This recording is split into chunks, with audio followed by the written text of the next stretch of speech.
Well, hello everybody out there. This is Chris from MajorLegacy.com with a little bit of a different thing that I wanted to do. I thought it'd be fun. Who knows? We'll see how this goes. So I have decided to go back and rewatch The X-Files, which is my favorite television series of all time. I've seen the show numerous times over. But I was getting an inkling to go back and rewatch it. They just celebrated the 30th anniversary, and I had made plans to go back and rewatch the show for quite some time, but I really haven't had the time to go back and rewatch the show. But I have found time. One of the things that I wanted to do to sort of rewatch it was, upgrade my copies of the X-Files. I do own the series, but I own like the original DVD releases of the X-Files, which are not the best quality out there whatsoever. So I've been looking to actually upgrade, but just the normal Blu-ray box set for the series is out of print. You can't just pick up the Blu-ray box set unless you find them like on eBay for a massive amount of money and so on and so forth. But there is the collector's edition that's out there, but that thing is like over $600. I cannot afford to buy that collector's edition just yet. So what I've decided to do is go back and rewatch them on Hulu, which is, they have the entire series. And they are the remastered sort of 16:9 versions of the episodes. But the last time, so like I said, I've watched the show numerous times. This is not my first go around with the show. And even aside from watching the show when it first aired, I've watched the show. I believe this is my fourth or fifth go around of the entire series. The last time I did do a rewatch was around the time of the season 10 revival. What was that? 2015, 2016, somewhere around there. So that was the last time. So it's been a while, and I'm kind of looking for some kind of a little bit of a comfort show to sort of watch. Last year I did my Smallville rewatch, which I did upgrade those. I did upgrade those to the Blu-rays. I have Smallville as well on DVD, the entire series, and I was able to upgrade that one. Last year they released a brand new Blu-ray box set, which I upgraded to last year. But the X-Files is just too expensive. It is too expensive.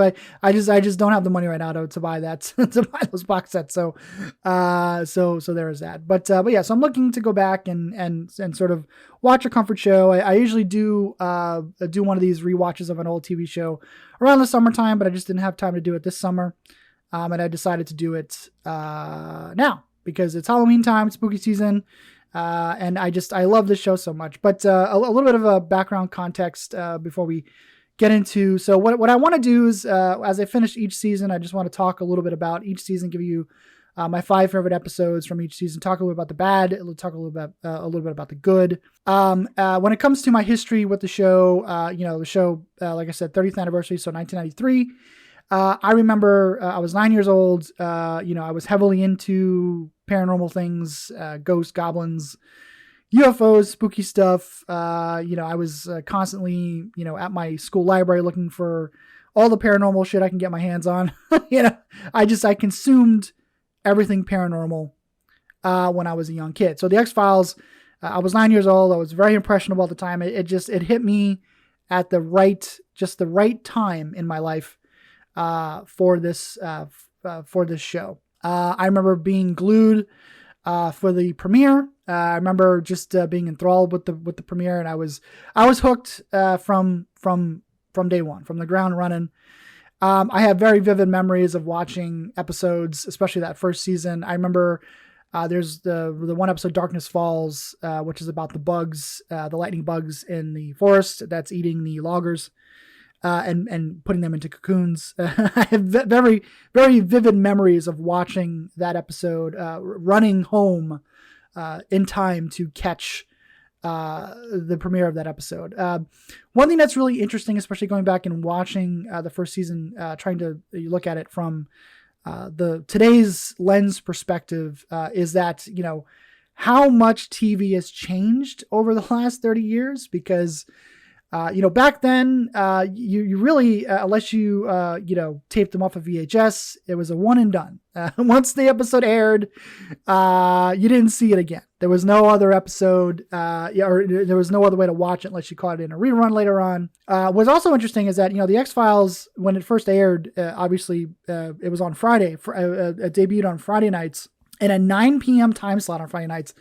Unless you were like TGIF, if you were, if your show debuted on a Friday night, especially at 9 p.m., it was a kind of a graveyard for TV shows at the time. So it's interesting to know where the show eventually goes and how popular it gets, because it's not the best of time slots to actually put the show on. But people watched, people tuned in, and of course, eventually the show would move to Sunday nights, which was a much more, palpable place to put the show. Once it got popular and bigger and stuff like that. But it's weird now to think about, especially how big the show became, that it debuted, Friday nights at 9 p.m. 9 p.m. time slot on Friday nights. It's so funny and weird to think about now, in sort of a modern day context, but what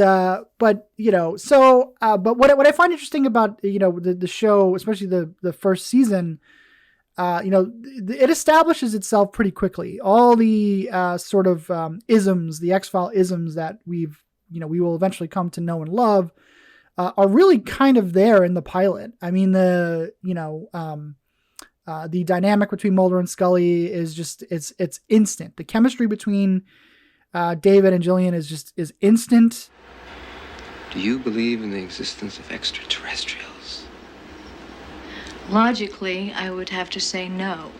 Given the distances needed to travel from the far reaches of space, the energy requirements would exceed a spacecraft's capabilities. Conventional wisdom. The look of the show, the music of the show. Of course, the pilot does not open with the now iconic opening title sequence. But of course, that doesn't show up until episode 2. But most of it is just, most of it's already there. Like, a lot of times it takes shows a little while to develop. And, in season 1, the show does, you can definitely feel the show growing and trying to find its sort of rhythm and modus operandi. But, it's a lot of it is there. Those first couple episodes, a lot of it is already established. I think what really makes the show work, of course, is the chemistry, the dynamic between David and Gillian. I think their chemistry in the show is just, is so palpable, and it's right there. It's from the opening episode, from the pilot, it's right there. So what I wanted to do was just sort of go into what I think, my 5 favorite episodes, and I'll talk a little bit about the bad. In terms of season 1, there's not a whole lot of, I think, really bad episodes in season 1. I think there are some boring episodes and episodes that don't quite work. But in terms of, bad episodes, I think probably my least favorite episode in season 1 is the Jersey Devil episode. I just don't think that episode quite works. But there's some, even the bad X-Files episodes has some, there's good stuff in the bad episode, the bad X-Files episodes. There's also Space, the episode Space, about the infamous Face on Mars, which is possessing astronauts. I know people hate that episode, but I think the reason why Jersey Devil is my least favorite episode is because it's just kind of boring. Space, at least, is in the context of today, is kind of weird, which I dig today, even though it is not a good episode at all. I'm pretty sure it is most people's least favorite episode in season 1. It's usually on the list of the worst X-Files episodes of all time, if not the single worst episode of the X-Files. There's the cult one. The name of the episode escapes me at the moment, but there's the one with the the Amish cult, that's I think it's called Genderbender, where you have the it's the episode's called Genderbender. It's the episode, it's got the rogue cult member who's out there in the real world, who's basically killing people by like sucking the life out of them and stuff like that. But like like that episode doesn't quite work. Roland, I don't think quite works as well. When I was a kid, I distinctly remember watching Roland and being affected by it, mostly because I think the chemistry between the two leads, the two characters, Roland and Tracy, I really feel bad for Roland and I really feel bad for Tracy. I still do, but I think that, in a modern day sort of context, some of the way that some of the portrayals don't quite work anymore. But I don't think that's a very good episode, but like, I still kind of feel bad for Tracy and Roland. I still, it still kind of tugs on my heartstrings a little bit. And it's also the penultimate episode to the finale. So, it's not a very good episode to sort of, lean into your finale with, but, there's not a whole, like I said, I don't think there's a whole lot of, like really bad episodes in season 1. I think that there's a couple, that don't quite work or kind of boring. Ghost in the Machine, I think, is one that people don't quite remember fondly. There's also, aside from my 5 favorites, there's there's great episodes. There's, Deep Throat, which is the second episode of the show, which really kind of establishes the conspiracy nature of everything that's going on. Deep Throat, of course, Mulder's sort of inside informant. They're here, aren't they? Mr. Mulder, they've been here for a long, long time. There's Fallen Angel, which is a great one. There's also, the name of the episode escapes me at the moment. There's the episode where they're basically chasing down this truck across country that may or may not have I believe the episode's called EBE, may or may not have an extraterrestrial biological entity in its trailer. That's a great episode as well. So there's a lot of solid episodes. This is kind of messed up like Conduit. I know people kind of really like Conduit. I'm not a great fan of that. Shadows, I'm not a great fan of either. It's just that they're good episodes, but not too bad, not too great. There's just stuff in between. So, and in terms of the show, getting back to my sort of history a little bit before I get into my 5 favorite episodes, I think that there's a lot of people who don't like the later seasons 7, 8, and 9, and even the 2 revival seasons. People don't quite like those seasons. I'm not like one that sort of hates on the show. I'm not an X-Files apologist either, but like I don't think those seasons are as bad as people make them out to be. I think, like I said earlier, I think even the bad X-Files has good stuff in it. Like I loved John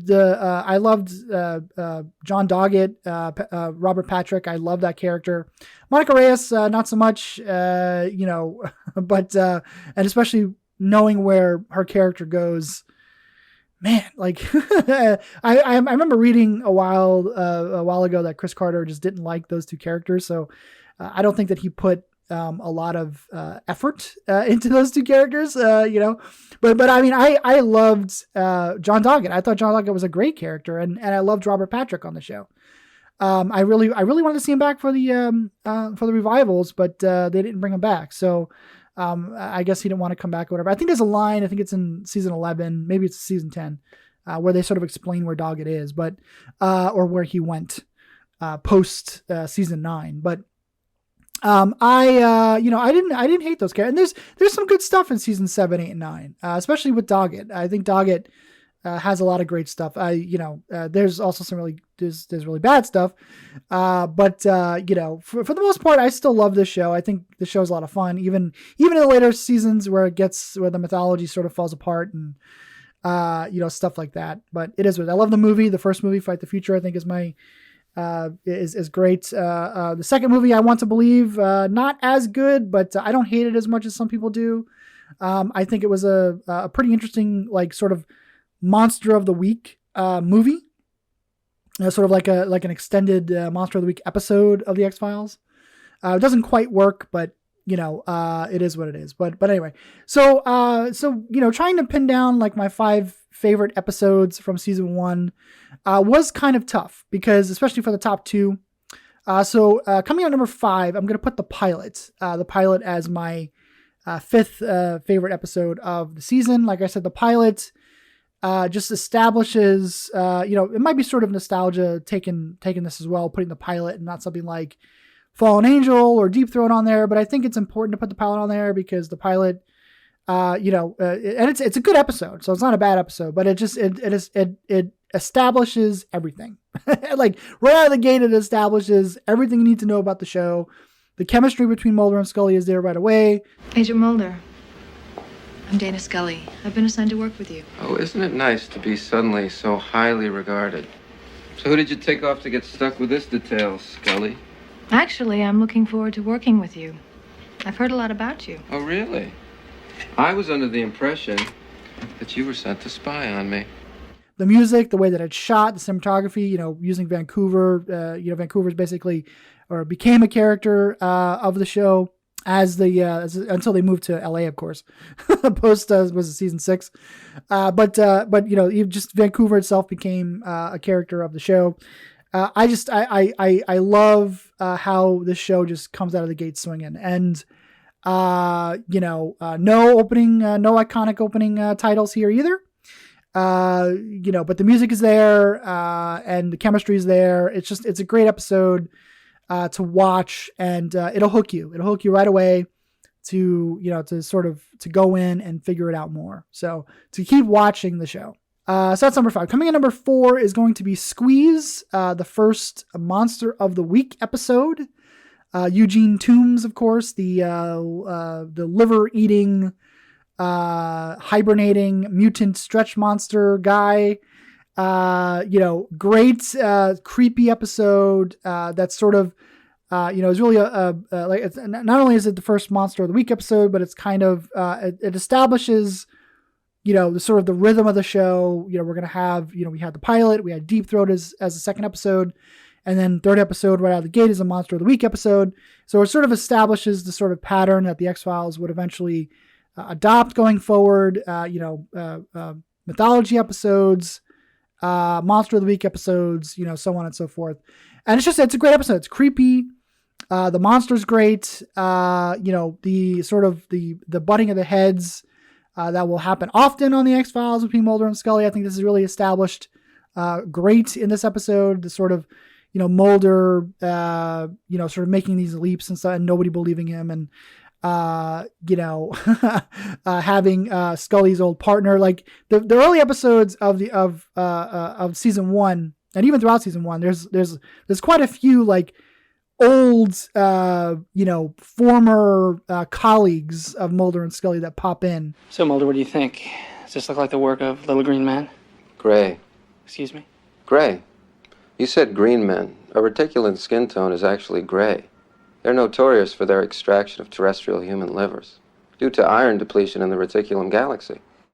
Young Donald Logue as Scully's partner here is great. And of course everybody's Spooky Mulder, all that stuff. Like, and even in the pilot, there's a lot of great lines in the pilot.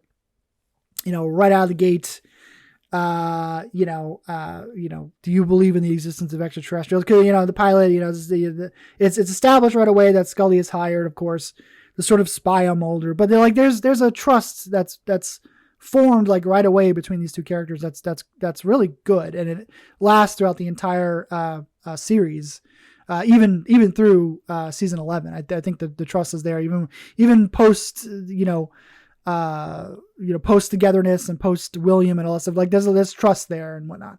But Squeeze has a lot of like, you really get a sense that, Mulder is really kind of shunned by his peers.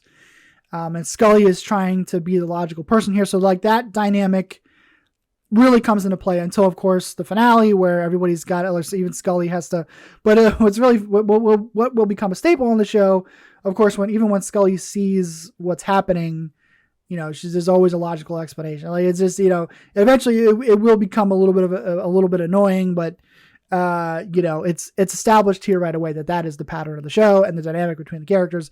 But the creature's great, regardless of the actor, nowadays, all that stuff I think still works. Is very creepy. And, there's humor, of course. The X-Files, my favorite X-Files stuff is actually when the X-Files gets weird and funny, as we get, further into the series, but that sort of dark humor is already embedded right in the pilot, so we get some of that here as well.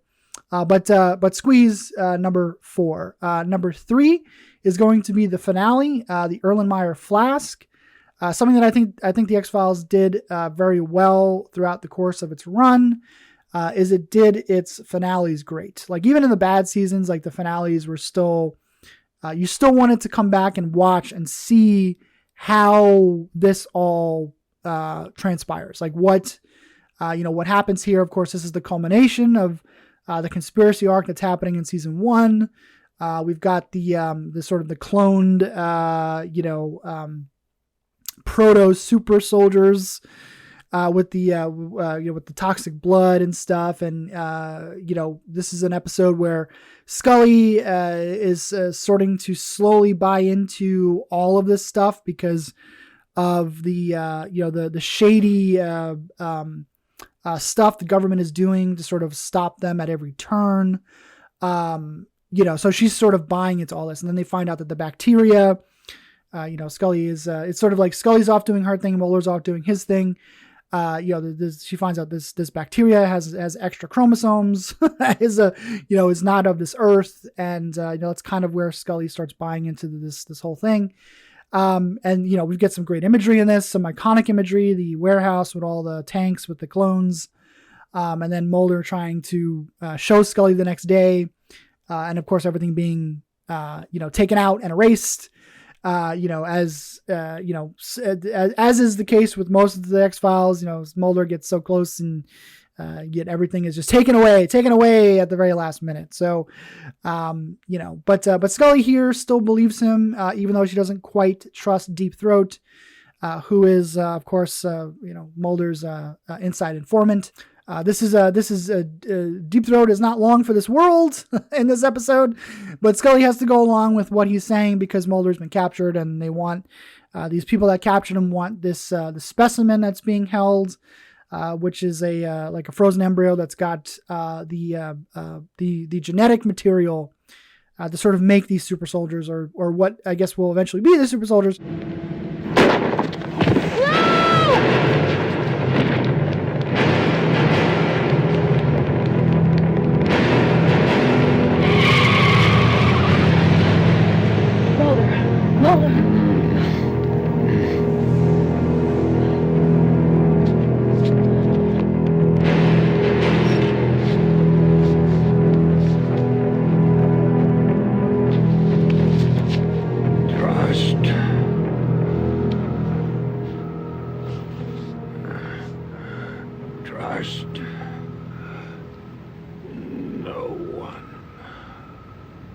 It's a great episode. It's a great sort of, cliffhanger episode, finale episode, and it ends, of course, with the X-Files being closed. The government, the shady people behind the scenes, get what they want, which is, they close down the X-Files and they stop Mulder.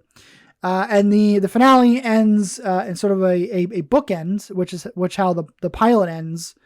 Which is the cigarette smoking man, CSM or Cancer Man, going into this warehouse in the pilot and putting in the little chip in this warehouse that kind of looks like, Raiders of the Lost Ark. He puts the little chip in this crate with other chips and puts it in there, and then the pilot ends that way. This episode ends similar with him putting the embryo in the same warehouse. And, he puts the embryo in with all these other embryos, locks the door, and that's how the episode ends, with the X-Files closed and this embryo locked away. So the finale, the Erlenmeyer Flask, coming in at number 3. Coming in at number 2 is going to be the episode Beyond the Sea. Brad Dourif is incredible in this episode. This is, The X-Files would eventually have great guest stars, stuff like that. But Brad Dourif is just fantastic in this episode. He's so good. And you really kind of remember why this man was nominated for an Oscar, even though he's been doing, playing Chucky for the last 25 years, which is great as Chucky too. But, no knock to that. I love him as Chucky. But he's so good in this episode. It's basically, it's a little Silence of the Lambsy with, him playing the serial killer who has these psychic visions, where eventually they need to use him to find this kidnapped individual. But Brad Dourif is just incredible. There's also the episode where Scully's father dies, and Scully is, she is having a crisis of faith, which is something that happens on the show quite often with her because she's a scientist, and her grounding about all this paranormal stuff is always in the basis of science, but she's also a person of faith. So she, that stuff clashes with her all the time. The Brad Dourif's character is sort of presenting himself. There's a message that her dad has, and she is, trying to, she's conflicted about whether to believe him or not, because of her crisis of faith. But what is fantastic about this episode is that there is a little bit of a switch here because Scully, because of this whole thing, is kind of a believer. Maybe you believe yourself.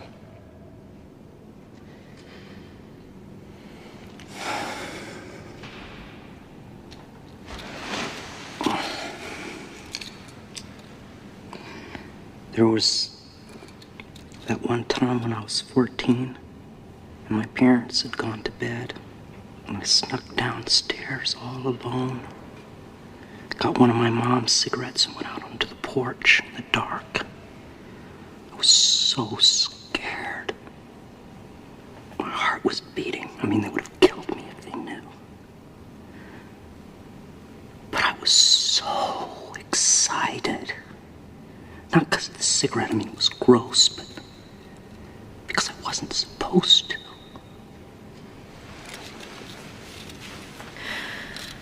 It could be a moment from any kid's life.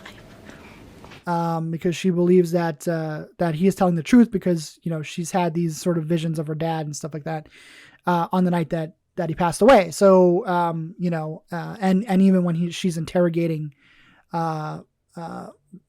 Brad Dourif. So there's a lot of that in here, which I think is great. But this episode is just, Brad Dourif is just incredible in this episode, and highly encourage you to watch this episode just for Brad Dourif alone. But coming at number one, my favorite episode of the season is going to be Ice. Now, Ice is an episode that has grown on me a lot over the years. I loved it when it first aired, but I always had Beyond the Sea as number one, just because I think Brad Dourif is just so good in that, and he's just so good in that episode. But Ice, yes, it is a Thing ripoff. So the sort of distrustworthy dynamic between Mulder and Scully that happens with the worm stuff, I think was meant to be. This episode was meant to be a trust building episode very early on for the two characters.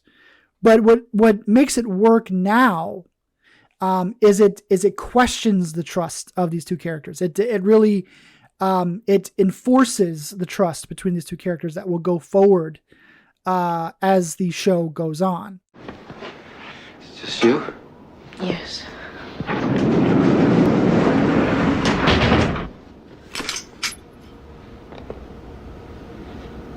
It's one of them.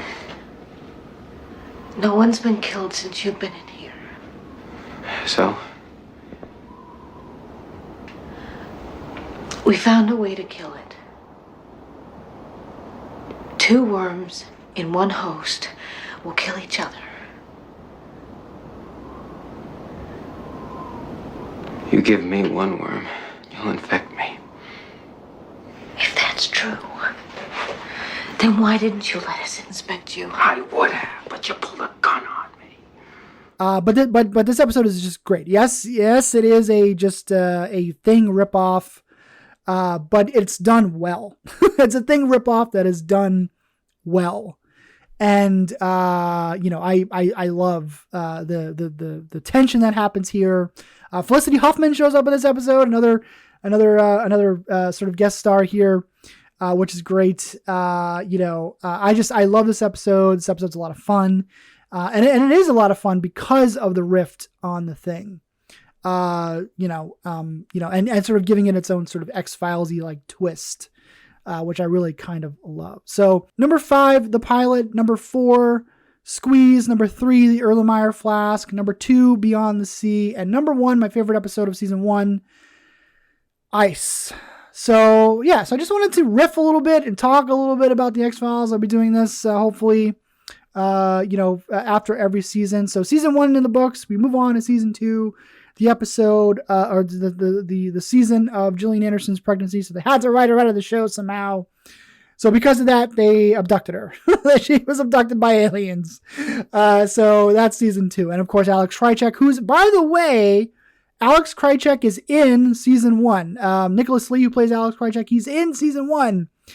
He is in the episode Genderbender. He's one of the people that gets that comes in contact with the rogue religious person there. He's in that episode, which is fantastic.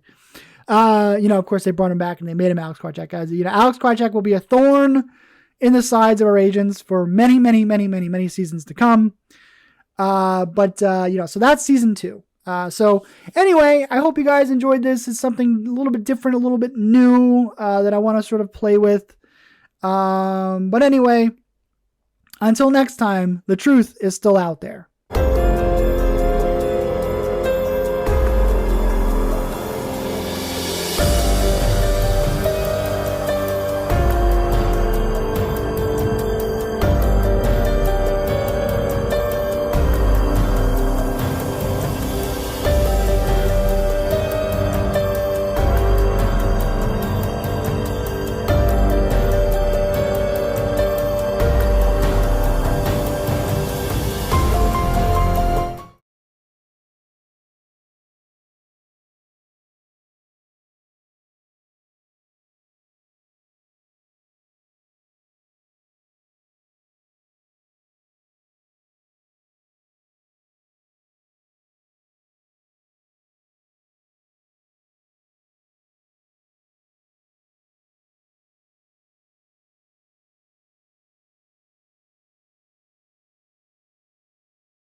Until next time, the truth is still out there.